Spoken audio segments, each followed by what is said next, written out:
मला ना हे बघ, दाक्षिणात्य सिनेमा ना खूप त्यांच्या रूटशी जोडलेला आहे. आणि मराठी सिनेमा आपल्याकडं कसं कॉस्मोपॉलिटिकल असल्यामुळे थोडंसं वाटलं गेलोय आपण वैचारिक दृष्ट्या. आपलं बघ ना, आता मराठी माणसाचं कॉस्ट्युम काय तू सांगू शकतोस का पटकन?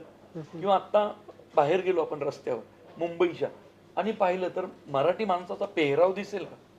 पण तू साऊथ मध्ये कुठं गेलं तर तुला लुंगीच दिसतात. हो. म्हणजे तिथली तरुण पिढी पण लुंगीमध्ये फिरते.